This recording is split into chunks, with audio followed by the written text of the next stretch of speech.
Adui wa mwisho wa maisha ya binadamu ni mauti. Hebu sema, adui yangu wa mwisho ni mauti. Kama mauti ni adui wa mwisho, neno la Mungu linasema anatakiwa kubatilishwa.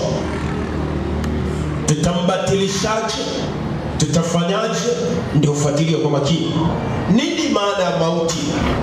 Mauti ni mwisho wa uhai kwa watu, wanyama na vitu vingine kama vile biashara, mahusiano, ndoa, uchumi, uzao, mifugo na uzao wa mashambani. Mauti ni mwisho wa uhai. Hebu sema, mauti ni mwisho wa uhai. My God. Mpo hapa kweli? Sema, mauti ni mwisho wa uhai. Mauti ni mwisho wa uhai. Hebu sema, anapaswa kubatilishwa kwa sababu huyu ni adui. Hebu sema, huyu ni adui. Tunambatilisha kwa jina la Yesu aliye hai. Kwa jina la Yesu aliye hai.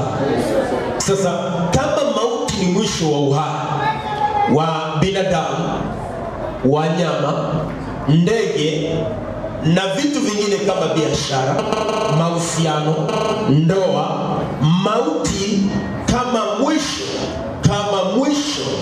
au kama hitimisho la kitu kwenye maisha ya mtu au maisha yake mwenyewe au shambani au mifugo, anahitaji kubatilishwa.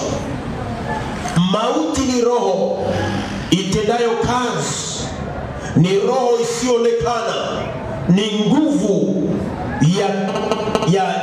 ya ulimwengu wa roho inayoweza kuharibu kitu na kukimaliza, kukifanya kisiendelee kuwepo.